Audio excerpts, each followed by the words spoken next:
கடற்கரைக்கு பக்கத்துல இருந்த அந்த பெரிய காட்டை பருந்து மகாராஜா ஆட்சி செஞ்சுக்கிட்டு வந்தாரு. அவருக்கு ஒரே ஒரு பொண்ணு. அந்த பொண்ணு பேரு பேபி.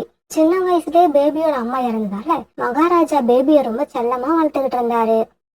ஒரு நாள் பருந்து மகாராஜா தன்னுடைய வீரர்களை கூப்பிட்டு இப்படி சொன்னாரு. வீரர்களே, என் பொண்ணு பேபி இந்த காட்டை சுத்தி பார்க்கணும்னு ரொம்ப ஆசைப்படுது. அதனால 4 வீரர்கள் பேபியை அழைச்சுக்கிட்டு போய் இந்த காட்டை சுத்தி காட்டிட்டு அழைச்சுக்கிட்டு வாங்க. இப்படி பருந்து மகாராஜா தன்னுடைய வீரர்களுக்கு உத்தரவு போட்டதும் அந்த 4 வீரர்களும் பேபியை கூப்பிட்டுக்கிட்டு காட்டை சுத்தி பார்க்க கிளம்புனாங்க. இப்படி போன பேபி அந்த காடை ரொம்ப ஜாலியா சுத்தி பார்த்தது. குளிர்ச்சியான தண்ணீர் ஓடிட்டு இருக்க நதியில நீர் குடிச்சது. பிறகு மரங்கள்ல பழுத்து தொங்கிட்டு இருந்த இனிப்பான பழங்களை சாப்பிட்டது. இப்படி ரொம்ப நேரம் காட்டை சுத்தி பார்த்த பேபி பிறகு அரண்மனைக்கு திரும்பி பறக்க ஆரம்பிச்சது. பேபி இந்த மாதிரி திரும்பி போயிட்டு இருக்கப்ப அது கழுத்துல போட்டிருந்த நெக்லஸ் கொக்கி கழட்டிக்கிட்டு கீழே விழுந்தது. இப்படி பேபியோட நெக்லஸ் விழுந்த இடத்துல 2 பறவைகளோட வீடுகள் இருந்தது. அந்த 2 வீட்டுல ஒன்னு கோரிக்காகத்தோடது, இன்னொன்னு சோனா குருவியோடது. பேபி கழுத்துல இருந்த நெக்லஸ் கீழே விழுந்தத தன்னோட வீட்டு வாசல்ல உட்கார்ந்து கோரிக்காக பாத்துடுச்சு. பிறகு கீழே விழுந்த அந்த நெக்லஸ் பக்கத்துல போய் உட்கார்ந்த கோரிக்காகவும் தன்னை யாராவது பாக்குறாங்களான்னு பாத்துச்சு. யாரும் பாக்கலான்னு தெரிஞ்ச உடனே அந்த நெக்லஸ் எடுத்துக்கிட்டு தன்னோட வீட்டுக்கு பறந்து போச்சு. ஆனா நெக்லஸ் கீழே விழுந்ததை கவனிக்காத பேபியும் பேபி கூட வந்த வீரர்களும் அரண்மனைக்கு போய் சேர்ந்தாங்க. அரண்மனைக்கு பேபி போய் சேர்ந்த உடனே பேபியோட கழுத்துல நெக்லஸ் இல்லாதத பருந்து மகாராஜா கவனிச்சுட்டாரு. வீரர்களே, பேபியோட கழுத்துல இருந்த வைர நெக்லஸ் எங்க? தன்னோட கழுத்துல நெக்லஸ் இல்லாத விஷயம் பேபிக்கு அப்பதான் தெரிஞ்சது. உடனே வீரர்கள் மறுபடியும் காட்டுக்குள்ள போய் எல்லா இடங்களையும் தேடி பார்த்தாங்க. ஆனா எந்த இடத்துலயும் நெக்லஸ் அவங்களுக்கு கிடைக்கல. வீரர்களே, உடனே காடு பூரா போய் இளவரசியோட கழுத்துல இருந்த நெக்லஸ் காணா போன விஷயத்த சொல்லுங்க. அதை கண்டுபிடிச்சு கொடுக்கறவங்களுக்கு தகுந்த சன்மானம் உண்டுன்னு சொல்லுங்க. கேளுங்க கேளுங்க, எல்லா பறவைகளும் கவனமா கேளுங்க. நம்ம காட்டு இளவரசி பேபியோட கழுத்துல இருந்த வைர நெக்லஸ் நேத்து நம்ம காட்டுல எங்கேயோ கீழே விழுந்துருச்சு. அதை கண்டுபிடிச்சு கொடுக்கறவங்களுக்கு தக்க சன்மானம் வழங்கப்படும். இது பருந்து மகாராஜாவோட அறிவிப்பு. இந்த அறிவிப்பை கேட்ட காலுக்காகவும் பிறகு பறந்து தன்னுடைய வீட்டுக்கு போச்சு. காலுஜி, இங்க பாத்தீங்களா எவ்வளவு அழகான நெக்லஸ். கடவுளுக்கு நம்ம மேல கருணை வந்துதான் இந்த நெக்லஸ் நமக்கு கிடைக்கும்படி செஞ்சிருக்காரு. இப்படி ஒரு விலை மதிப்பில்லாத நெக்லஸ் எனக்கு கிடைக்கும்னு நான் கனவுல கூட நினைச்சதில்ல. கோரி, இந்த நெக்லஸ் சாதாரண பறவைகளோட நெக்லஸ் கிடையாது. இந்த காட்டோட இளவரசி பேபியோடது. அதுவும் வைர நெக்லஸ். இது அரண்மனையோட வீரர்கள் இந்த நெக்லஸை இப்ப தேடிக்கிட்டு இருக்காங்க. அதனால தயவு செய்து இதை அவங்க கிட்ட ஒப்படைச்சிடு. இல்லன்னா சிறை தண்டனை கிடைக்கிறது மட்டும் இல்ல, உன்னால தாங்க முடியாத அளவுக்கு அடியும் கிடைக்கும். பயப்படாதீங்க காலுஜி, நான் ஒன்னும் இந்த காட்டுல இந்த நெக்லஸ போட்டுக்கிட்டு சுத்த போறது கிடையாது. இப்பவே கொண்டு போய் இந்த நெக்லஸ பக்கத்து காட்டுல இருக்கிற எங்க அம்மா கிட்ட கொடுத்து வைக்க போறேன். இன்னும் 1 வருஷம் கழிச்சு இந்த நெக்லஸ எல்லாரும் மறந்துடுவாங்க. அதுக்கப்புறம் இந்த நெக்லஸ் எல்லாம் எங்கேயாவது கொண்டு போய் வித்துட்டு பெரிய பணக்காரங்கள் ஆயிடலாம். கோரி, இந்த நெக்லஸ நாம 1 வருஷம் கழிச்சு விக்கணும்னா அந்த 1 வருஷமும் இந்த நெக்லஸ நாம பயந்து பயந்து பாதுகாக்கணும். 1 வருஷம் கழிச்சு இந்த நெக்லஸ நம்ம வித்தா கூட எப்ப இந்த உண்மை மகாராஜாவுக்கு தெரியுமோங்கிற பயம் நம்ம மனசை அரிச்சுக்கிட்டே இருக்கும். அதுக்கும் பதிலா இந்த நெக்லஸ நாம இப்பவே அரண்மனையில ஒப்படைச்சிட்டு அவங்க கொடுக்கற வெகுமதியை வாங்கிப்போம். காலுஜி, இந்த கோரியோட கனவை எல்லாம் நனவாக்குறதுக்கு அரண்மனையில வெகுமதி என்ற பெயர்ல கொடுக்கற பிச்சை காசு பத்தாது. இந்த நெக்லஸ வித்தாதான் என்னோட ஆசைகளை பாதியாவது நிறைவேறும். கோரி, நீ 1000 தான் சொல்லு, அரண்மனை வீரர்கள் இந்த விஷயத்த சாதாரணமா விட்டுற மாட்டாங்க. நெக்லஸ் கிடைக்கிற வரைக்கும் தேடிக்கிட்டு தான் இருப்பாங்க. காலுஜி, அரண்மனை வீரர்களோட கவனத்தை திசை திருப்பவும் என்கிட்ட ஒரு ஐடியா இருக்கு. அப்படியா? என்னது? என் கூட கொஞ்சம் அரண்மனை வரைக்கும் வாங்க. அந்த ஐடியா என்னன்னு தன்னால புரியும் உங்களுக்கு. கோரி, உன் கூட சேர்ந்து வர்றதுக்கே எனக்கு பயமா இருக்கு. காலுஜி, என்ன இப்படி சொல்றீங்க? நாம 2 பேரும் கணவன் மனைவி. இன்பம் துன்பம் எது வந்தாலும் நமக்கு ஆளுக்கு பாதி. மகாராஜா, இளவரசியோட நெக்லஸ் காணாம போனது பத்தி உங்ககிட்ட ஒரு முக்கியமான விஷயம் சொல்லணும். அப்படியா? கோரி, சீக்கிரம் சொல்லு. அந்த நெக்லஸ் எங்க இருக்கு? யார்கிட்ட இருக்கு? மகாராஜா, பேபியோட நெக்லஸ் காணாம போன அன்னைக்கு நான் என்னோட வீட்டு வாசல்ல தான் உட்கார்ந்து இருந்தேன். அப்ப சோனா குருவி தரையில இருந்து ஏதோ ஒரு பொருளை எடுத்துக்கிட்டு தன்னோட வீட்டுக்கு போனதை பார்த்தேன். அது நெக்லஸா என்னன்னு எனக்கு சரியா தெரியாது, ஆனா அது நெக்லஸா இருக்கவும் சான்ஸ் இருக்கு. வீரர்களே, உடனே போங்க, சோனா குருவி வீட்டை சோதனை போட்டு அந்த நெக்லஸை எடுத்துக்கிட்டு வாங்க. பிறகு வீரர்கள் சோனா குருவி வீட்டுக்கு போய் சோதனை போட்டாங்க. ஆனா இப்படி சோதனை போட்ட வீரர்களுக்கு நெக்லஸ் கிடைக்கல. உடனே சோனா குருவி அரண்மனைக்கு அழைச்சிட்டு போனாங்க. மகாராஜா, நான் உண்மையை சொல்றேன், இளவரசியோட நெக்லஸ நான் எடுக்கவும் இல்ல, அது எங்க வீட்லயும் இல்ல, நான் அப்படிப்பட்ட திருட்டு பறவையும் கிடையாது. சோனா, உன் மேல நானா சந்தேகப்பட்டு உன்னோட வீட்டை சோதனை போட சொல்லல. உன் வீட்டுக்கு பக்கத்துல குடியிருக்கிற கோரிக்காகத்தான் நீ நெக்லஸை எடுத்திருக்கலாம்னு தனக்கு சந்தேகம் இருக்கிறதா என்கிட்ட சொல்லுச்சு. காலுச்சி, இந்நேரம் அரண்மனை வீரர்கள் நெக்லஸ் எங்க வச்சிருக்க சொல்லு சொல்லுன்னு கேட்டு சோனா குருவிய சாட்டையால அடிச்சுக்கிட்டு இருப்பாங்க. அப்புறம் இன்னொரு விஷயம், இந்த நெக்லஸ் இதுக்கு மேலேயும் நம்ம வீட்ல இருக்கிறது நமக்கு ஆபத்து. அதனால இதை நான் கொண்டு போய் எங்க அம்மா வீட்ல கொடுத்துட்டு வந்துடுறேன். கோரி, நீ சீக்கிரமா இந்த நெக்லஸை எடுத்துக்கிட்டு இங்க இருந்து கிளம்பு. நீ சொல்ற மாதிரி இந்த நெக்லஸ் இங்க இருக்கிற ஒவ்வொரு நிமிஷமும் நம்ம தலைக்கு ஆபத்து தான். பிறகு கோரிக்காங்க அந்த நெக்லஸ் ஒரு பையில போட்டு எடுத்துக்கிட்டு தன்னோட அம்மா வீட்டை நோக்கி பறந்து போச்சு. அரண்மனையில இருந்து திரும்பி வந்த சோனா குருவி புறாவை போய் பார்த்தது. புறான்னா, வாழ்க்கையில இப்படி ஒரு அவமானத்தை நான் சந்திச்சதே இல்ல. அரண்மனையில நெக்லஸ் நான் எடுத்துட்டேன்னு என் மேல சந்தேகப்பட்டு இன்னைக்கு என் வீட்டை சோதனை போட்டாங்க. சோனு, மகாராஜா உன் மேல சந்தேகப்படுறதுக்கு காரணம் என்ன? எதை வச்சு அவங்க உன் மேல சந்தேகப்பட்டாங்க? கோரியக்கா தான் இப்படி ஒரு அபாண்டமான பழிய என் மேல சொல்லியிருக்காங்க. இதை நான் சும்மா விட போறது இல்ல. கோரியக்காவை பார்த்து இப்பவே கேட்க போறேன். சோனா, கோரிய பார்த்து இதுக்கு நியாயம் கேட்கறதுல எந்த புண்ணியமும் இல்ல. நான் இன்னைக்கு பக்கத்து காட்டுக்கு போயிட்டு திரும்பி வர்றப்ப கோரிக்காக ஒரு பைய தூக்கிக்கிட்டு பக்கத்து காட்டுக்கு பறந்து போனதை பார்த்தேன். அதனால அந்த நெக்லஸ் கோரிக்காக எடுத்திருக்குமோன்னு எனக்கு ஒரு சந்தேகம் வருது. அப்பனா உடனே வாங்க, கோரியக்காவோட அம்மா வீட்டு வரைக்கும் போய் அங்க என்ன நடக்குதுன்னு பாத்துட்டு வருவோம். இப்படி போன இவங்க கோரியோட அம்மா வீட்டுக்கு பக்கத்துல இருந்த ஒரு மரத்துல மறைஞ்சிருந்து அங்க என்ன நடக்குதுன்னு பார்த்தாங்க. கோரி, வாமா வா, என்ன சொல்லாம கொள்ளாம திடீர்னு வந்திருக்க? ஆமா, இந்த பை உள்ள என்ன இருக்கு? அம்மா, சத்தம் போடாம பேசு. இந்த பைக்குள்ள எங்க காட்டு இளவரசி பேபியோட வைர நெக்லஸ் இருக்கு. அது கொஞ்ச நாளைக்கு இங்கேயே இருக்கட்டும். அப்புறம் இந்த வைர நெக்லஸ் இங்க இருக்கிற விஷயம் யாருக்கும் தெரியக்கூடாது. என்னம்மா கோரி, இப்ப மறுபடியும் திருட ஆரம்பிச்சிட்டியா? அந்த தொழில் உனக்கு வேண்டாமா? அது எப்பவுமே ஆபத்து. ஐயோ அம்மா, நான் இந்த நெக்லஸ திருடல, இத கீழே கடந்துதான் எடுத்தேன். ஆனா இத நான் அரண்மனையில ஒப்படைக்க போறதில்ல, அவ்வளவுதான் விஷயம். கொஞ்ச நாள் ஆனதுக்கு அப்புறம் இத வித்தா நாமெல்லாம் பெரிய பணக்காரங்கள் ஆயிடலாம். சோனு, எனக்கு என்னவோ கோரி அந்த நெக்லஸ் அவங்க அம்மா வீட்டுல மறைச்சு வச்சுட்டு போலான்னு வந்திருக்கோம்னு நினைக்கிறேன். இருக்கலாம் புராணா. கோரியக்கா திரும்பி போகும்போது அவங்க வெறுங்கையோட வந்தா கண்டிப்பா இளவரசியோட நெக்லஸ் கோரியக்காவோட அம்மா வீட்டுல இருக்குன்னு தான் அர்த்தம். அம்மா, அப்புறம் இன்னொரு விஷயம், இந்த நெக்லஸ் இங்க இருக்கிறது என்னோட தங்கச்சி வெள்ளையம்மாவுக்கு தெரிய வேண்டாம். தெரிஞ்சா அவ இந்த நெக்லஸ் எடுத்து போட்டு பார்க்கணும்னு ஆசைப்படுவா. இப்படி தன்னோட அம்மா கிட்ட சொன்ன கோரிக்காக்கும் பிறகு வீட்டை விட்டு வெளியே வந்து தன்னோட காட்டை நோக்கி பறந்து போச்சு. புராணா, நம்ம நினைச்ச மாதிரியே கோரியக்கா இளவரசியோட நெக்லஸ் இங்கதான் கொடுத்து வச்சுட்டு போறாங்க. இப்ப அந்த நெக்லஸ் நம்ம எப்படி வெளியில கொண்டு வரது? சோனா, எனக்கு ஒரு ஐடியா வருது. நாம அதுபடி நடந்தா இளவரசியோட நெக்லஸ் கோரியோட அம்மா வீட்டுல இருந்தா அது கண்டிப்பா வெளியே வந்துரும். இப்படி சொன்ன புறா தன்னோட ஐடியாவையும் சோனா குருவி கிட்ட சொல்லுச்சு. புறாண்ணா, உங்க ஐடியா கண்டிப்பா சக்சஸ் ஆகும், சீக்கிரம் வாங்க போவோம். இப்படி பேசிக்கிட்ட சோனா குருவியும் புறாவும் பிறகு கோரிக்காகத்தோட அம்மா வீட்டுக்கு போனாங்க. ஆமா, யார் நீங்க? யார பார்க்க இங்க வந்தீங்க? அம்மா, நாங்க தூரமா உள்ள காட்டுல இருந்து வரோம். நாங்க இமயமலைக்கு பக்கத்துல உள்ள காட்டுக்கு போயாகணும். ஆனா அங்க போறதுக்கான வழி எங்களுக்கு மறந்து போச்சு. அதனாலதான் உங்களை பார்த்து வழி கேட்டுட்டு போலான்னு வந்தோம். இவங்க இப்படி கேட்ட உடனே கோரிக்காகத்தோட அம்மா வீட்டுக்கு வெளியில வந்து இவங்களுக்கு வழி காமிச்சாங்க.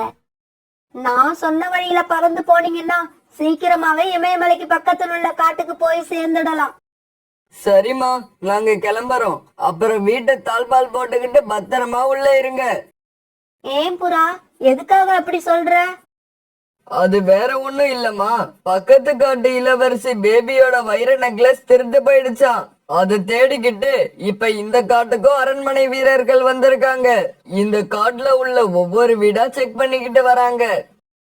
ஆமாமா, அவங்க கிட்டத்தட்ட 10 வீரர்களுக்கு மேல இருக்காங்க. அவங்க ரொம்பவும் கோவமா இருக்காங்க. யார் வீட்டுல அந்த நெக்லஸ் கிடைச்சாலும் அந்த வீட்டுல உள்ளவங்களை அடிச்சே கொன்னுடுவாங்கன்னு நினைக்கிறேன்.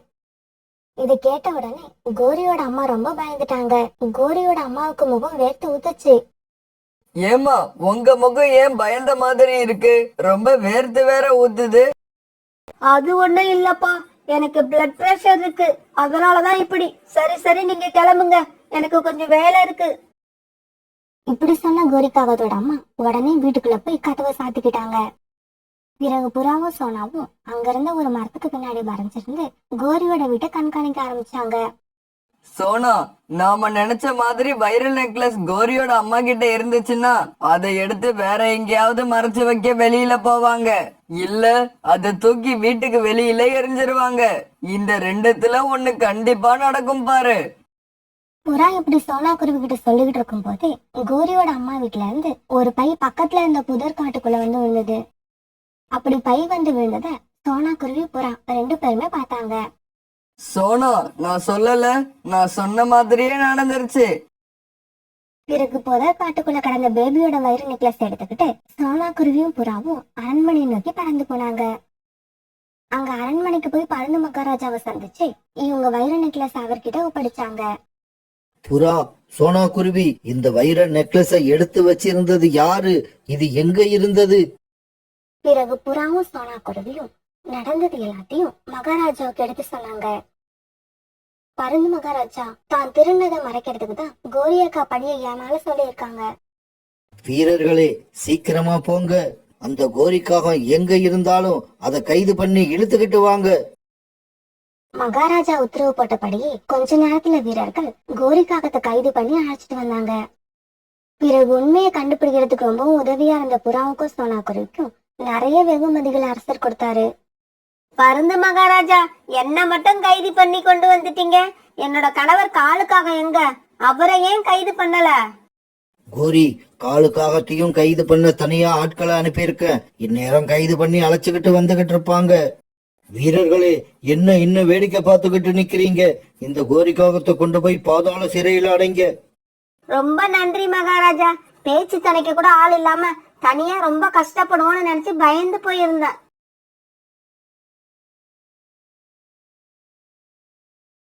காலுக்காகவும் கோரிக்காகவும் இவங்க தன்னோட பையன் ஜக்குவை படிக்கிறதுக்காக நகரத்துக்கு அனுப்பி வச்சாங்க. இப்படி போன ஜக்கு நல்ல முறையில படிச்சு 3 வருஷத்துல தன்னோட படிப்பை பூர்த்தி பண்ணிட்டான். பிறகு கேம்பஸ் இன்டர்வியூல ஜக்குவுக்கு நகரத்திலேயே ஒரு நல்ல வேலையும் கிடைச்சது. வேலை பார்த்த இடத்துல ஒரு பெண் காகத்தோட நட்பு கிடைக்க கொஞ்ச நாள் கழிச்சு அது காதலா மாறி கடைசியா கல்யாணத்திலயும் முடிஞ்சிருச்சு. பிறகு ஒரு நாள் ஜக்கு தான் மனைவியை அழைச்சுக்கிட்டு தன்னோட சொந்த காட்டுல இருக்கிற அப்பா அம்மாவை பார்க்க வந்தான். ஆரம்பத்துல சொல்லாம கல்யாணம் பண்ணிக்கிட்டு தன்னோட மக மேல கோரிக்காக ரொம்ப கோவப்பட்டுச்சு. ஆனா மருமக பெரிய பணக்காரின்னு தெரிஞ்சதுக்கு அப்புறம் கோரியோட கோபம் எல்லாம் போன இடம் தெரியல. ஜக்கு, உனக்கு நான் பெண் பார்த்து கல்யாணம் பண்ணி வச்சிருந்தா கூட இப்படி ஒரு அழகான மருமக கிடைச்சிருப்பாளாங்கிறது சந்தேகம்தான். உன்னோட மனைவியை பாக்குறப்ப அப்படியே மகாலட்சுமியை பாக்குற மாதிரி இருக்கு. நல்ல நேரம் முடிய இன்னும் கொஞ்ச நேரம் தான் இருக்கு, அதுக்குள்ள இந்த மகாலட்சுமியை அழைச்சிக்கிட்டு வீட்டுக்குள்ள போப்பா. மறுநாள் பொழுது விடிஞ்சிச்சு. மறுநாள் காலையில தன்னோட மகன் ஜக்கு கிட்ட கோரிக்காக இப்படி பேச ஆரம்பிச்சது. ஜக்கு, இன்னும் 2 நாள் கழிச்சு நம்ம காட்டுல உங்களுக்கு ரிசப்ஷன் வைக்கலாம்னு இருக்கேன். அம்மா, ரிசப்ஷன் எல்லாம் வேண்டாமா. ஒரே கூட்டமா வருவாங்க, என் கையில மொய்க்க வர கொடுப்பாங்க, அதெல்லாம் எனக்கு சுத்தமா பிடிக்கல. ஜக்கு, ரிசப்ஷன் வைக்கிறது மொய் வாங்கறதுக்கு மட்டும் இல்லடா, நாம எத்தனை பேர் வீட்டு விசேஷங்களுக்கு போய் சாப்பிட்டுருக்கோம். அதே மாதிரி நம்ம வீட்டுல நடக்கிற விசேஷத்துக்கு காட்டுல உள்ள எல்லாரையும் கூப்பிட்டு ஒரு வேளையாவது வயிறார சாப்பாடு போடணும். நான் இப்ப இந்த ரிசப்ஷன் வைக்கிறதுக்கு முக்கிய காரணமே எல்லாருக்கும் ஒரு வேளையாவது சாப்பாடு போட்டே ஆகணும். வர்றவங்க வயிறார சாப்பிட்டு உங்களை ஆசீர்வாதம் பண்ணணும். இதுதான் என்னோட ஆசை. அம்மா, நீங்க ரொம்ப மாறிட்டீங்க. நீங்க இப்படி பேசுறது எனக்கு ரொம்ப சந்தோஷமா இருக்கு. உங்களோட ஆசையை நான் கெடுக்க விரும்பல. நீங்க ரிசப்ஷனுக்கான ஏற்பாட்டை செய்ய ஆரம்பிக்கலாம். எனக்கு இதுல முழு சம்மதம். இப்படி சொல்லிட்டு ஜக்குவும் அவன் மனைவி மைனாவும் வெளியில கிளம்பி போனாங்க. கோரி, இப்படி பேசுனதெல்லாம் நீதானா? என் காதை என்னாலயே நம்ப முடியல. நமக்கு எப்பவுமே அடுத்தவங்க சாப்பாட்டை பிடுங்கி சாப்பிட்டு தானே பழக்கம். இப்ப என்ன புதுசா எல்லாரையும் சாப்பிட வைக்கணும்னு ஆசைப்படுற? காலுஜி, என்னோட பேச்ச ஜக்கு மாதிரியே நீங்களும் நம்பிட்டீங்களா? நான் எல்லார் வீட்டு விசேஷத்துக்கும் போய் எவ்வளவு மொய் வச்சிருப்பேன். அப்படி வச்ச மொய்யெல்லாம் நான் வசூல் பண்ண வேண்டாமா? இந்த உண்மையை சொன்னா ஜக்கு ரிசப்ஷனுக்கு ஒத்துக்கவே மாட்டான்னு எனக்கு தெரியும். அதனாலதான் சாப்பாடு, ஆசீர்வாதம், வாழ்த்துன்னு கதையை விட்டு அவனை சம்மதிக்க வச்சேன். கோரி, நீ உண்மையா மாறிட்டன்னு நினைச்சு நான் ரொம்ப சந்தோஷப்பட்டேன். இப்ப என்னோட சந்தோஷம் எல்லாம் காத்து போன பலூன் மாதிரி ஆயிடுச்சு. காலுஜி, நாம பேசினது போதும். வாங்க மார்க்கெட்டுக்கு போய் விருந்து வைக்க தேவையான மளிகை சாமான்களை வாங்கிட்டு வருவோம். இப்படி பேசிக்கிட்ட கோரிக்காகவும் காலுக்காகவும் பிறகு மல்லிகை ஜாமான் வாங்குறதுக்காக மார்க்கெட்டுக்கு பறந்து போனாங்க. மறுநாள் காலையில ஒரு மரக்கிளையில உட்கார்ந்திருந்த சோனா குருவி, புறா, ரீட்டா கிளி இவங்கள பார்த்துட்டு காலுக்காக அங்க போச்சு. நண்பர்களே, உங்க எல்லாருக்கும் ஒரு சந்தோஷமான செய்தி. என் பையன் ஜக்கு சிட்டில இருந்து ஒரு பொண்ணை கல்யாணம் பண்ணிக்கிட்டு வந்தது உங்க எல்லாருக்கும் தெரியும். அதுக்காக நாளைக்கு மறுநாள் ரிசப்ஷனுக்கு ஏற்பாடு பண்ணிருக்கோம். அன்னைக்கு எல்லா பறவைகளுக்கும் பெரிய விருந்தும் கொடுக்க போறோம். விருந்துக்கு வந்து கூப்பிடுற நீங்க வீட்டுக்கு வந்து கூப்பிட மாட்டீங்களா? இப்படி பொது இடத்துலதான் சொல்லுவீங்களா? ரீட்டா, கோபப்படாத. இப்ப சாதாரணமா உங்ககிட்ட சொன்னேன். எல்லாரையும் வீட்டுல வந்து கண்டிப்பா கூப்பிடுவேன். இப்படி சொல்லிட்டு காலுக்காக அங்கிருந்து பறந்து போச்சு. சோனா, என்னோட பையன் மிட்டுவுக்கு போட்டுக்க நல்ல ட்ரெஸ் கிடையாது. இந்த ரிசப்ஷனுக்கு போறதுக்கு கண்டிப்பா உனக்கு ஒரு ட்ரெஸ் எடுத்தே ஆகணும். ரீட்டா, நானும் அப்படிதான். என் பையன் ராஜிக்கும் நல்ல Dress எதுவுமே இல்ல. அவனுக்கும் ஒரு புது Dress எடுக்கணும். ஒவ்வொரு குழந்தை வச்சிருக்க நீங்களே இப்படி சொல்றீங்க. அப்ப 5 குழந்தைங்க வச்சிருக்க நான் எந்த நிலைமையில இருப்பேன்? நான் என்னோட குழந்தைங்களுக்கும் புது ட்ரெஸ் எடுக்க தான் போறேன். கோரிக்காக வீட்டுல ரிசப்ஷன் நடக்க போற விஷயம் ராஜிபுரா அப்புறம் மிட்டுக்கிளியால சோனா குருவியோட குழந்தைங்களுக்கும் தெரிஞ்சிருச்சு. இதை கேள்விப்பட்ட அவங்களும் ரொம்ப சந்தோஷமா இருந்தாங்க. சோனா வீட்டுக்கு வந்ததும் அவங்க சோனாவை எந்த வேலையும் செய்ய விடல. ரிசப்ஷன் நடக்க போற விருந்த பத்தியும் அதுக்காக அம்மா தங்களுக்காக எடுக்க போற புது ட்ரெஸ்ஸ பத்தியும் கேள்வி மேல கேள்வி கேட்டுக்கிட்டு இருந்தாங்க. அம்மா, விருந்துக்கு எங்களையும் அழைச்சுக்கிட்டு போவீங்கல்ல? என்ன பியூட்டி இப்படி கேட்டுட்ட? நீங்க இல்லாம அம்மா எங்கேயாவது விருந்துக்கு போயிருக்கனா? அம்மா, எங்களுக்கு Dress எடுக்க எப்ப கடைக்கு போறீங்க? கிளம்பிட்டேன் நிச்சலம். இப்ப நேரம் அங்கதான் போறேன். அம்மா, எனக்கு சிகப்பு கலர்ல Dress வேணும். எனக்கு பிங்க் கலர், ப்ளூ கலர்ல எனக்கு எடுத்துக்கிட்டு வாமா. இங்க பாருங்க பசங்களா, எல்லாருக்கும் வேற வேற கலர்ல எடுத்துட்டு வந்தா உங்களுக்குள்ள சண்டை தான் வரும். அப்படி நீங்க சண்டை போடுறதுல எனக்கு இஷ்டம் இல்ல.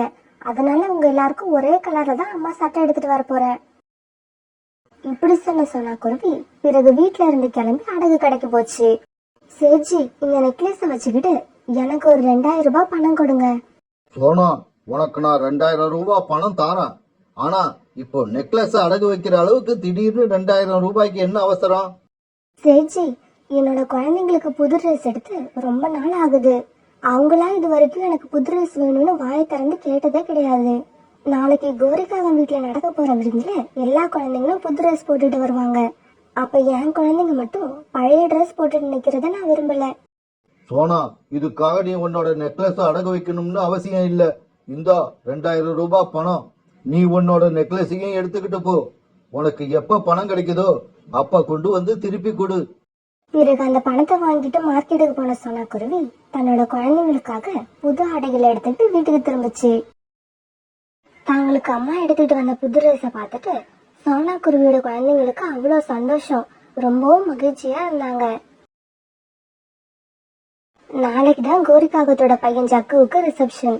அதனால காலையில இருந்து காலுக்காகவும் கோரிக்காகவும் டென்ஷனாவே இருந்தாங்க. காலுஜி, விருந்துக்கான எல்லா ஏற்பாடும் முடிஞ்சிடுச்சு.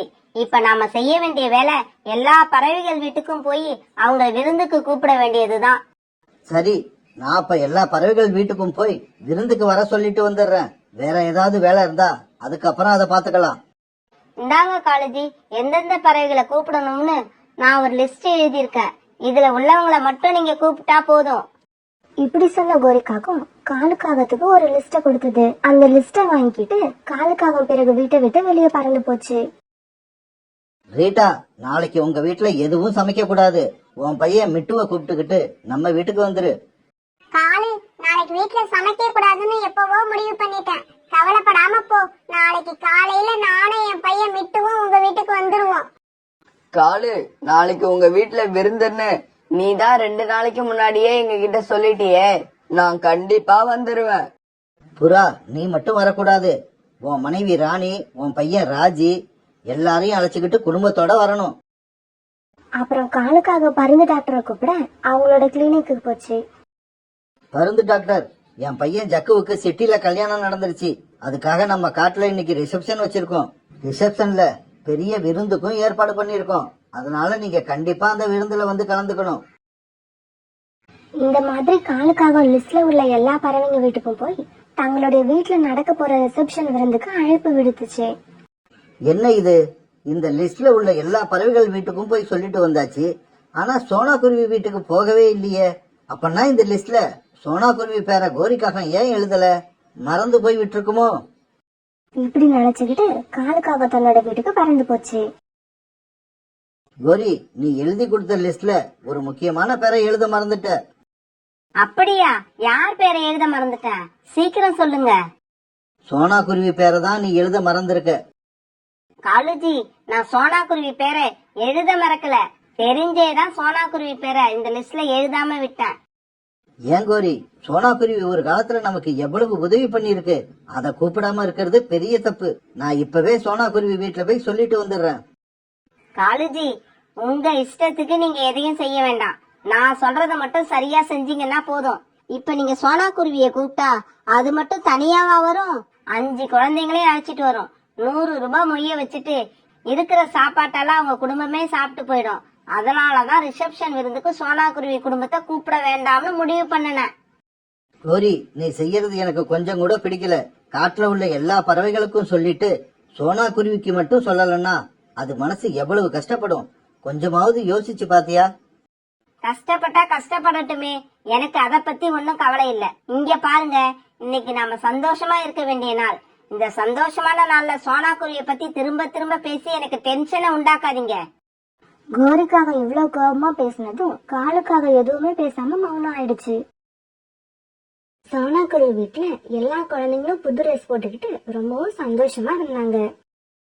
அம்மா, ஏம்மா நம்மள விருந்துக்கு கூப்பிட காலந்தொழி வீட்ல இருந்து யாருமே வரல? மறந்துட்டாங்களா? அப்படி இல்ல பியூட்டி, எல்லார் வீட்டுக்கும் சொல்லிட்டு வரணும்ல, அதனால கொஞ்சம் லேட் ஆகும்னு நினைக்கிறேன். இல்லம்மா, நம்ம வீட்டுக்கு பக்கத்துல இருக்கிற புறா அங்கிள் வீட்டுக்கும் ரீட்டா ஆண்டி வீட்டுக்கும் நேத்தே வந்து சொல்லிட்டாங்களாம். நம்ம வீட்டுக்கு மட்டும்தான் வரல. சோனா குருவி பியூட்டியோட இந்த பேச்சை கேட்டு இப்ப யோசிக்க ஆரம்பிச்சிருச்சு. காரணம் ஏன் இப்படி செஞ்சாங்க? எதுக்கு நமக்கு மட்டும் சொல்லாம போயிருக்கணும்? என் குழந்தைங்க எல்லாரும் புது ட்ரெஸ் போட்டுக்கிட்டு விருந்துக்கு போகலான்னு ரொம்ப சந்தோஷமா இருக்காங்களே, இவங்களுக்கு இப்ப நான் என்ன பதில் சொல்லுவேன்?